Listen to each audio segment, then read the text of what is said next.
हनुमान जी के लिए इस दुनिया में कोई भी काम कठिन नहीं है। हनुमान जी के लिए सब कुछ संभव है। पर मेरे प्रियजनों और मेरे सज्जनों और मेरी आत्माओं, सुनो, माया के गुलाम मत बनो। तुम्हें बनना ही है तो माधव के गुलाम बनो। माया के गुलाम बनोगे तो तुम्हें नाचना पड़ेगा, माधव के गुलाम बनोगे तो भगवान तुम्हारे साथ नाचेंगे। हैं? भगवान के पास एक व्यक्ति गया, भगवान कुछ दो। भगवान बोले हमारे पास देने के लिए दो चीजें, एक भक्ति एक माया, बताओ क्या चाहते हो। तो व्यक्ति ने कहा महाराज हमें दोनों का अर्थ समझाओ, भक्ति का अर्थ क्या, माया का अर्थ क्या, माया को पाने से क्या होगा, भक्ति को पाने से क्या होगा। मुस्कुराते हुए गोविंद ने कहा भैया अगर तुम्हें नाचना है तो माया ले लो और मुझे नचाना है तो भक्ति ले लो। अगर मुझे नचाना तो भक्ति ले लो और मेरे पागलो, बात बिल्कुल सही है। माया के पुजारी बनोगे तो तुम्हें चिंता करनी पड़ेगी और भगवान के पुजारी बनोगे तो भगवान को चिंता करनी पड़ेगी। और एक बात, चिंता सबको खात है, चिंता सबकी पीर, और जो चिंता की फाकी करे सुबह को नाम फकीर। चिंता सबको खाती है, इसलिए मेरे प्रियजनों हमारी प्रार्थना है तुम्हें महान बनना है तो याद रखना आज की हमारी कथा को तुम अपनी जिंदगी की डायरी में नोट कर लेना। मेरे पागलो, कोई भी इंसान भवनों से महान नहीं बनता है, भावनाओं से महान बनता है? साधन से महान नहीं बनता, साधना से महान बनता है। उच्चारण से महान नहीं बनता, उच्च आचरण से महान बनता है। तो अगर तुमको महान बनना है एक ही उपाय है, क्या? प्रभु के चरणों को पकड़ लो। किसको पकड़ लो? अरे जरा जोर से तो बोलो, किसको पकड़ लो? अच्छा महाराज आप कोई उपाय बताइए कि भगवान को पाया जा सके। अरे उपाय क्या बताना, बहुत सरल उपाय है। कौन सा उपाय? एक है हमारी नजर में पोस्टमैन, जो तुम्हें राम जी से मिलवा सकते, तुम्हारी खबर को आदान प्रदान कर सकते। कौन? तुम्हारे भजन राम को पावे, तुम्हारे भजन राम को पावे, तुम्हारे भजन राम को पावे, तुम्हारे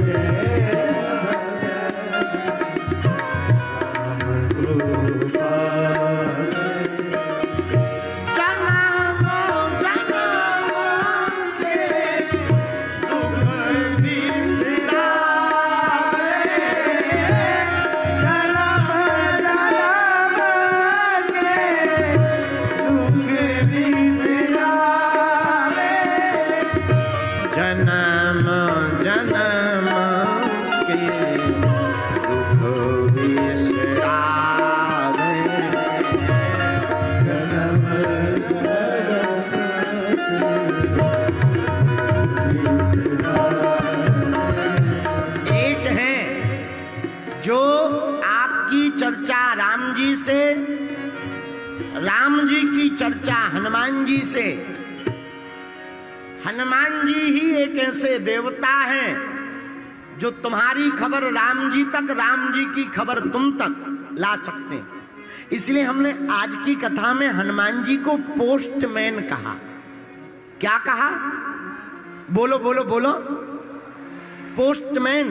पोस्टमैन का काम क्या? खबर लाना और ले जाना। हनुमान जी का यही काम है। खबर लाना ले जाना। कोई भी भक्त रोता हुआ दिखाई देता राम जी के लिए, राम राम राम राम राम राम कहता हुआ, हनुमान जी राम जी के पास जाकर कह देते सरकार अपना है, और हनुमान जी का सपोर्ट लगाने के बाद भगवान फिर गुण अवगुण नहीं देखते, उसको अपने गले लगा लेते हैं। महात्मा जिसका सपोर्ट कर दें, परमात्मा उसी को अपना बना लेते हैं। यही स्वभाव है श्री हनुमान जी महाराज का। इसलिए हमने कथा में, आज की कथा में सूत्र दिया, तुमरे भजन राम को पावे। हनुमान जी महाराज राम जी से मिलाने का सबसे बढ़िया सेतु है। सेतु मतलब पुल। बोलो जय सिया राम। जोर से बोलो, और जोर से बोलो, बुरा ना मानना।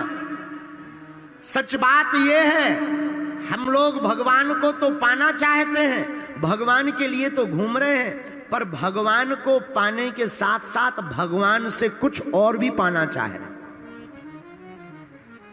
हम लोग भक्ति भी करते हैं तो भगवान के लिए नहीं, अपने लिए।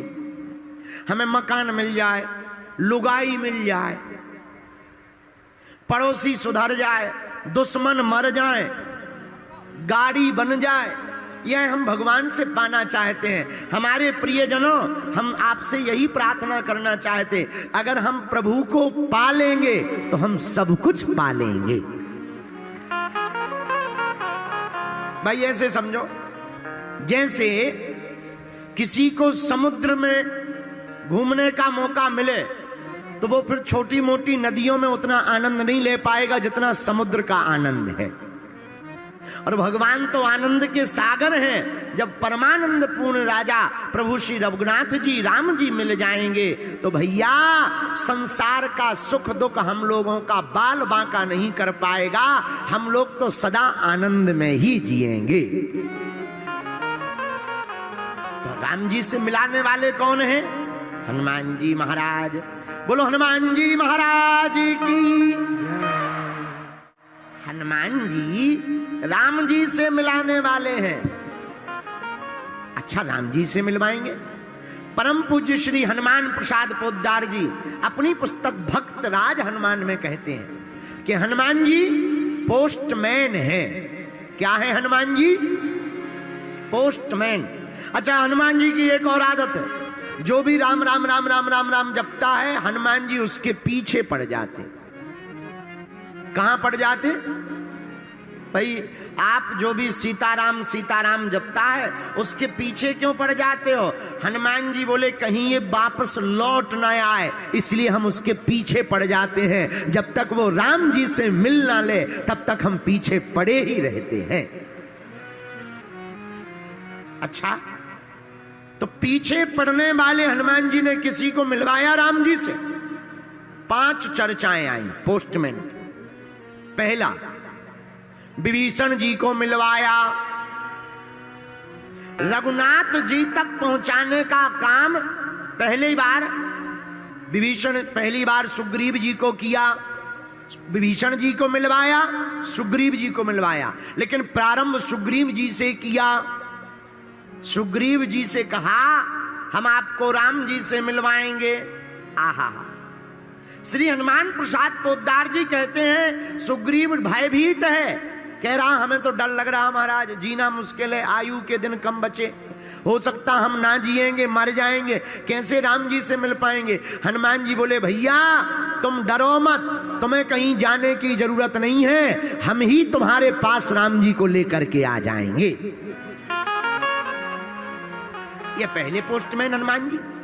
दूसरी पोस्ट का काम कहां किया पोस्टमैन का? दूसरी बार विभीषण जी के पास में। और विभीषण जी के पास में तो ऐसा पोस्टमैन का काम किया, और धन्य है विभीषण जी, तुम्हारो मंत्र विभीषण माना, लंकेश्वर भय सब जग जाना। जहां इन्होंने खबर दी भैया हमारी जिंदगी तो राम जी ने बनाई है, वो बड़े दयालु हैं, तुम उनके चरण पकड़ लो। विभीषण जी ने राम जी के चरण पकड़ लिए और राम जी ने कृपा करके गले से लगा लिया। यह दूसरी बार पोस्टमैन का काम हनुमान जी ने किया। तीसरी बार कब किया पोस्टमैन का काम? जानकी जी की खबर को राम जी को दिया और रघुनाथ जी की खबर को जानकी माता को दिया। यह तीसरी बार पोस्टमैन का काम किया। चौथी बार पोस्टमैन का काम श्री हनुमान जी ने कब किया? सुकंत नाम के राजा के समय, जब सुकंत नाम के राजा को मारने के लिए भगवान राम ने प्रण ले लिया संत गुरु अपराध के लिए, तब फिर माता की आज्ञा से हनुमान जी ने पोस्टमैन का काम किया। अपनी पूंछ में सुकंत राजा को छिपा लिया और जब बाण लगा तो जब राम जी सिर के ऊपर हाथ हनुमान जी के घुमाने लगे, सोई सुकंत राजा को अपनी गोद में बैठाकर राम जी के हाथ को सुकंत राजा के माथ पर रखवा दिया। और पांचवी बार पोस्टमैन का काम हनुमान जी ने कब किया? आहा, पांचवी बार राम सेतु के समय पर किया। आहा, राम सेतु का पुल बन रहा, बड़ी बड़ी शिलाएं बानर, भालू, अंगद, दधिमुख, केहरी, नल, नील सभी ला रहे हैं। हनुमान जी से कहा तुम बड़े बड़े पर्वत लेकर के आओ। हनुमान जी बड़ी बड़ी शिलाओं को, बड़े बड़े पर्वतों को लाकर समुद्र पर पुल बनाया जा रहा। गिनती नहीं की जा रही, इतने बड़े बड़े पर्वत, इतने पर्वत अनगिनत श्री हनुमान जी महाराज लेकर के आ रहे। पुल का काम अनवरत चल रहा। एक पर्वत को लाते समय रास्ते में सूचना मिली हनुमान जी को कि राम जी ने, रघुनाथ जी ने कहा राम सेतु बंधन का कार्य पूर्ण हो गया, अब पर्वत जो जहां है वहीं पर रख दो, यहां लाने की आवश्यकता नहीं है। एक पर्वत को लेकर उड़कर चले आ रहे थे हनुमान जी, उसी पर्वत को वहीं पर रख दिया, बीच रास्ते में रख दिया। वो जगह कौन सी थी? श्री धाम वृंदावन के नजदीक में गोवर्धन। वहां पर पर्वत को रखा तो वह पर्वत प्रकट होकर रोने लगा। क्या बात है, क्यों रो रहे हो? हाथ जोड़ते हुए गोवर्धन जी कहने लगे महाराज, आज तक का रिकॉर्ड हमने देखा, आपको जिसने भी अपना बनाया या आपने जिसका भी हाथ पकड़ा वो भगवान से जरूर मिला, पर मेरा ऐसा कौन सा पाप है कि आपने मुझे हाथ पर भी रखा फिर भी मैं भगवान से नहीं मिल पा रहा। मेरे अपराध को बताया जाए, मेरी कौन सी भूल है जो मैं भगवान से नहीं मिल पा रहा हूं? क्या मुझे भगवान के दर्शन नहीं होंगे? क्या मैं भगवान से नहीं मिल पाऊंगा? आपने तो अपने हाथ पर रखा, आप तो महात्मा हैं, संतों के भी संत हैं, क्या राम जी के दर्शन नहीं होंगे? श्री हनुमान जी महाराज उसकी रोती हुई वाणी को सुनकर के बोले, भैया तुम रो मत, भगवान की आज्ञा हमारे लिए सर्वोपरि है, पर तुम चिंता मत करो, हम कुछ संदेशा राम जी से लाकर तुमको देते। राम जी के पास गए, सरकार सब पर्वतों को स्वीकार किया, पर एक गोवर्धन नाम का पर्वत हम ला रहे थे सेतु बंधन के लिए, आपने मना कर दिया, हमने उसे बीच रास्ते में रख दिया सो तो कोई बुराई नहीं है, पर वो रो रहा है बेचारा, आंखों में आंसू भर के कह रहा क्या हमें भगवान के दर्शन नहीं मिलेंगे? राम जी बोले, भैया हनुमान, सेतु बंधन का काम तो पूरा हो गया, लेकिन अगर वह पर्वत रो रहा और तुमने उसे अपने हाथ पर रखा तो तुमने तो अपने हाथ पर रखकर अपने सम में रखा होगा, जाकर के तुम वचन दे आओ, हम द्वापर युग में जब श्री कृष्ण अवतार लेकर के आएंगे उस पर्वत को दर्शन भी देंगे और अपनी उंगली पर उठाकर अपने सिर पर रखेंगे। हम सम में नहीं, तुम महात्मा हो और महात्मा जिसे स्वीकार कर ले उसे हम सिर पर रखेंगे। हनुमान जी की आंखों से आंसू आ गए। आहा, गोवर्धन पर्वत के पास आए, भैया तुम्हारे भाग्य खुल गए। क्या भाग्य खुल गए महाराज? क्या राम जी ने हमें बुलाया है? नहीं नहीं नहीं, जाना तो कैंसिल हो गया, टिकट तो कैंसिल हो गई, फ्लाइट बुक हो गई, जाना कैंसिल है, तो क्या हमें दर्शन नहीं मिलेंगे? अरे नहीं भैया, वचन दे दिया रघुनाथ जी ने। क्या बोले? द्वापर युग में जब वह कृष्ण अवतार लेंगे तब एक दिन नहीं, एक घड़ी नहीं, 7 दिन तक तुम्हें सरकार के दर्शन होंगे और अपनी अंगुली पर तुमको धारण करेंगे। वह पर्वत भी बड़े गदगद हो गए। इस कथा से सिद्ध होता है मेरे प्रिय जनों, मेरी आत्माओं, महात्मा जिसको गले लगा ले उसे परमात्मा भी गले लगा लेते हैं।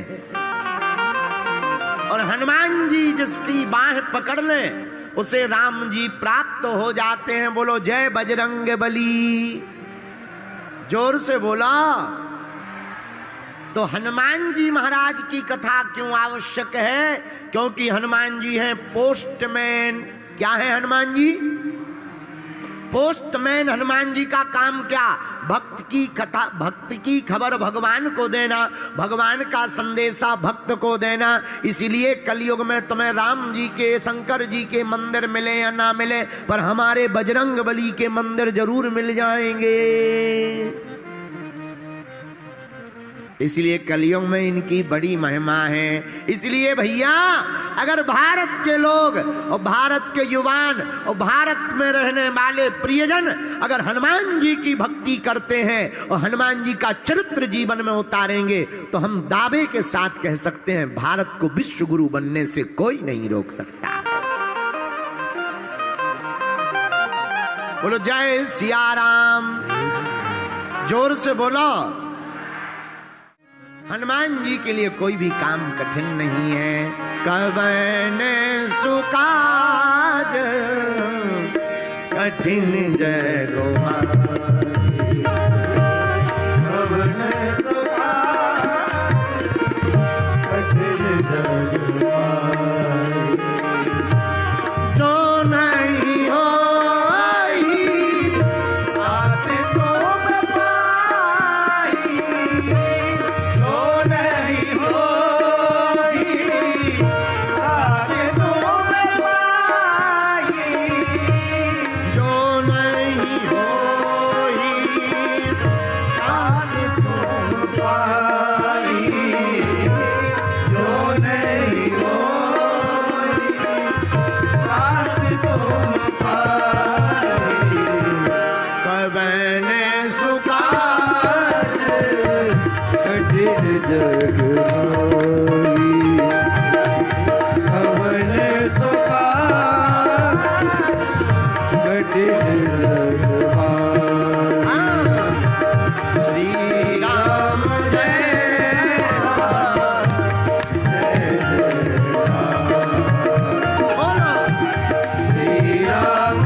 कोई काम हनुमान जी के लिए कठिन नहीं। दूसरी बात और सुनिए, हनुमान जी पोस्टमैन तो है ही है।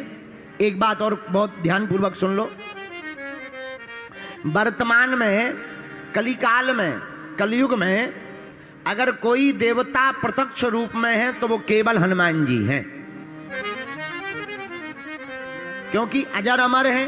अजर अमर गुण निधि सुत हूं, सप्त चिरंजीवियों में एक है।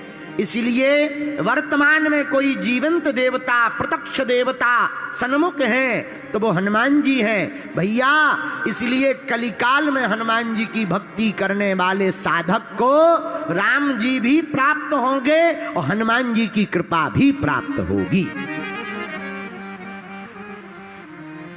हमको बहुत ही प्रिय, बहुत ही अच्छी एक पुस्तक मिली थी श्री सुदर्शन सिंह चक्र जी, उसमें बहुत अच्छा वर्णन था। आहा, वर्णन का क्या कहना। वो अपनी पुस्तक में लिख रहे हैं कि हनुमान जी बाल्यकाल से ही अद्भुत, जब बचपन में छोटे से बालक थे हनुमान जी, और उनको जब माताएं या गांव के लोग जो आसपास रहने वाले लोग थे वनवासी, वो गोद में लेते थे तो उनका ज्वर मिट जाता था। इसलिए प्रायः प्रातः काल से ही हनुमान जी के दरवाजे पे भीड़ लगी रहती थी। बोले क्यों?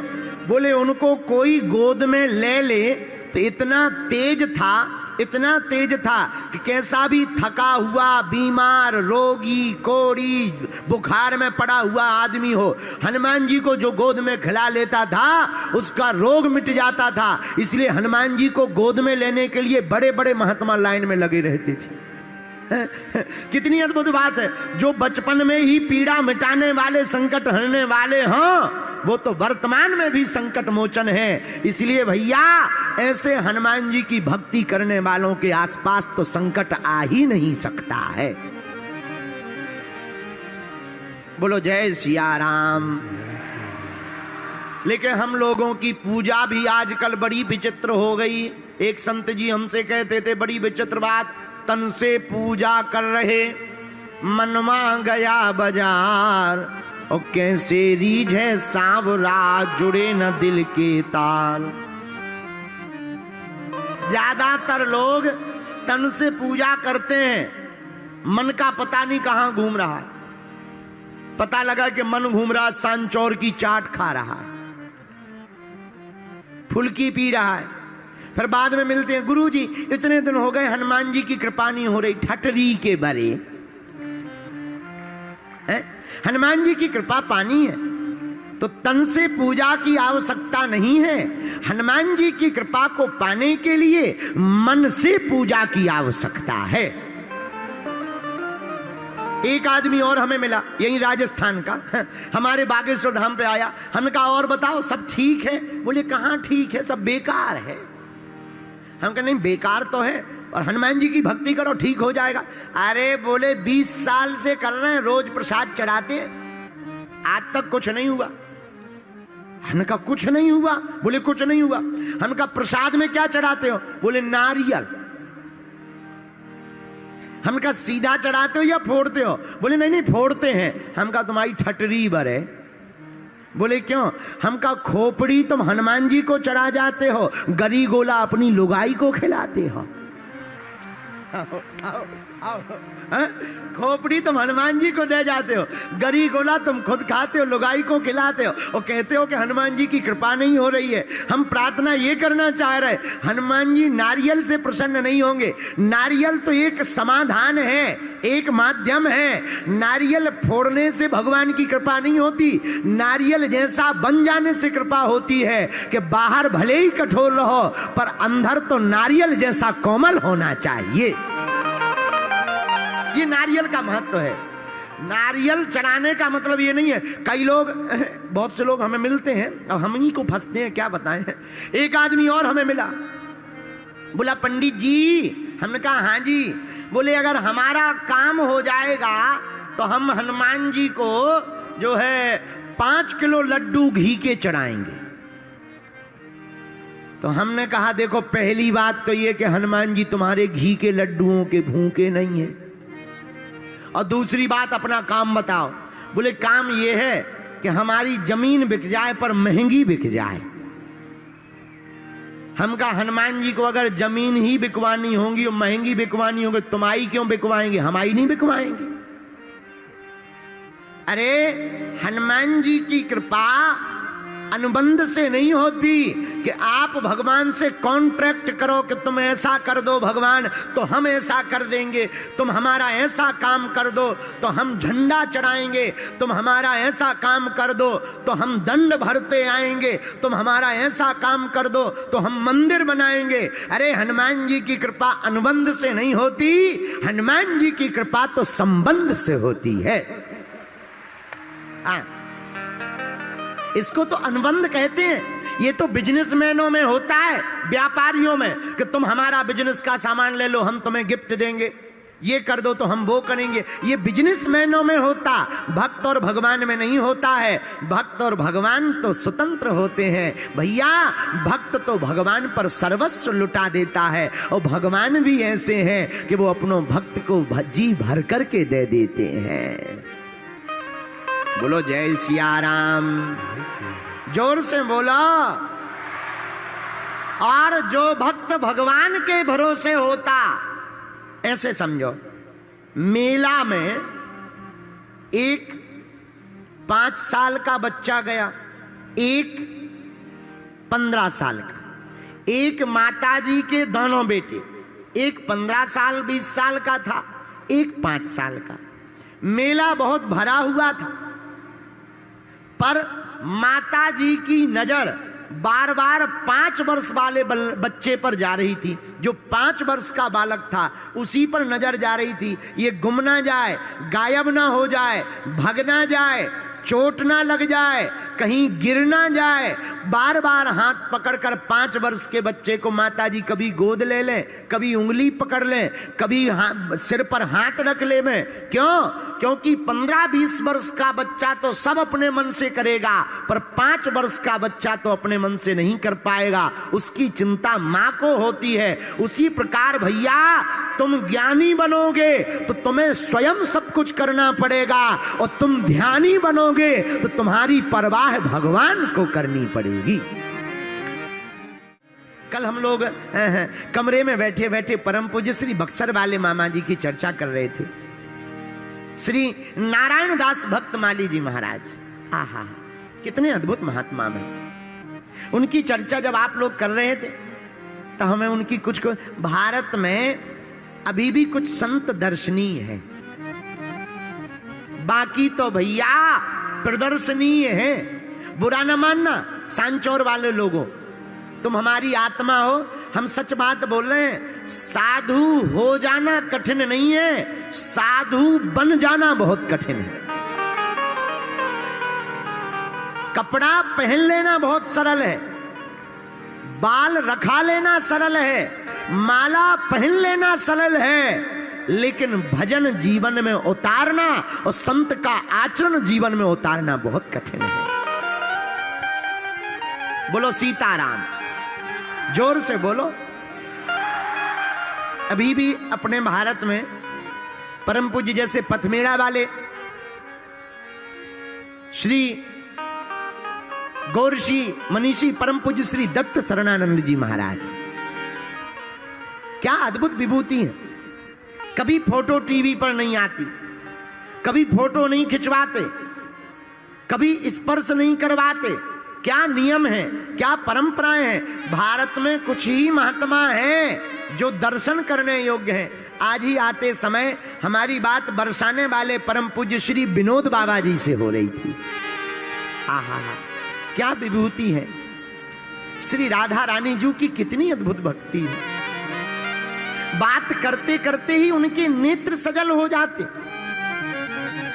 18 घंटे श्री राधा रानी जी का भजन करते, एक ही झोपड़ी में पड़े रहते, ब्रज छोड़कर कहीं बाहर नहीं जाते। भैया, ऐसे संतों का भारत में अब होना बड़ा कठिन है। चाहे वो पथमेड़ा वाले महाराज जी हो, चाहे वो बरसाने वाले पूज्य श्री विनोद बाबा जी हो, चाहे वह जगत गुरु तुलसी पीठाधीश्वर चित्रकूट वाले पूज्य गुरुदेव भगवान हो, चाहे वह मलूक पीठ वाले पूज्य महाराज जी जगत गुरु द्वाराचार्य श्री राजेंद्र दास जी महाराज जी हो। ऐसे संतों के दर्शन वर्तमान के समय में सतयुग स्वर्ण काल युग है। इस कलिकाल में ऐसे संतों के दर्शन करना ही परमात्मा के दर्शन करना है। बोलो जय सिया राम। तो हम आपको बता रहे थे कि भगवान को चिंता होती है, तो मामा जी का एक वाकिया है। जिन संत के बारे में हम बता रहे, उनका शरीर तो नहीं है पर वो आज भी है। बिहार प्रांत के बक्सर जिले में पांडेपट्टी नामक गांव में आपका जन्म हुआ था, श्रीमन नारायण चतुर्वेदी जी के यहां। आहा, बड़े अद्भुत महात्मा। गुरुजी ने इनका नाम श्री नारायण दास भक्त माली जी रखा। होमगार्ड की नौकरी करते थे। नौकरी छोड़ दी और गीतों को संगीतों को गा गा कर मंदिरों में जा करके भगवान के भजन सुनाने लगे। आर्थिक स्थिति ठीक नहीं थी। भक्तमाल जी की कथा पढ़ने के लिए वृंदावन आना था। तो यह पटना रेलवे स्टेशन पर गए। तो टिकट के लिए रुपया तो थे नहीं, पर इन्होंने सोचा अब जो होगा श्री किशोरी जी कृपा करेंगी, अब वहीं देखा जाएगा। और पटना रेलवे स्टेशन पर आकर बैठ गए। अब टिकट है नहीं, कैसे जाएं? महात्मा आदमी कहीं टीसी पकड़ ले, बेइज्जती कर ले, जेल में डाल दे, अच्छा नहीं लगेगा। वहीं एक कोने में रेलवे स्टेशन पर बैठकर आंखों में आंसू भरकर रोने लगी। श्री किशोरी जी को प्रणाम करने लगे और आंखों में आंसू भरकर रोने लगे। भैया, आपने अपने मुंह से खुद इस घटना को कई बार कहा। भक्तमाली जी कहते हैं कि हमारे सामने बैठे हुए एक सरदार जी उठे और झट से अपनी टिकट निकालकर बोले, क्यों बाबा, दिल्ली जाना है क्या? तो श्री मामा जी बोले कि हमको दिल्ली नहीं जाना, हमको तो वृंदावन जाना है। पर आप क्यों पूछ रहे? तो सरदार जी बोले, महाराज, हमें कोई जरूरी काम आ गया और हमारी टिकट दिल्ली तक की है, हमें जरूरी काम से वापस जाना है, हमारा फोन आ गया, अगर तुम्हें दिल्ली जाना हो तो ये टिकट हमारी ले लो। हमारी टिकट स्लीपर में है, बढ़िया रिजर्वेशन है, रिजर्वेशन में बैठ करके चले जाओ। मामा जी कहते हमारी आंखों से आंसू आ गए। धन्य है किशोरी जी की कृपा कि अचानक सब व्यवस्था कर दी और उन्होंने टिकट ली और श्रीधाम वृंदावन पहुंच गए। भैया, इस घटना से हम आपको ये बताना चाह रहे हैं कि अगर तुम भगवान के भरोसे रहोगे तो तुम्हें अपनी चिंता स्वयं नहीं करनी पड़ेगी, भगवान को तुम्हारी सारी चिंता करनी पड़ेगी। आपकी चिंता भगवान की हो जाएगी, आपका काम भगवान का काम हो जाएगा, आपकी पीड़ा भगवान की पीड़ा हो जाएगी। और सांचौर के पागलों, मेरी आत्माओं, हम हाथ जोड़ करके तुमसे प्रार्थना करके कहना चाह रहे, अगर तुम हनुमान जी के हो जाओगे तो तुम्हारी चिंता तुम्हारी नहीं, हमारे वीर बजरंग बली की हो जाएगी।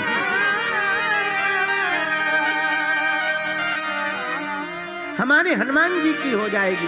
व्यवस्था करने का काम हनुमान जी का हो। और हनुमान जी के लिए कवन सुकाज कठिन जग माही, कवन सुकाज कठिन जग माही, कवन सुकाज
भगवान के लिए कोई भी काम कठिन नहीं है।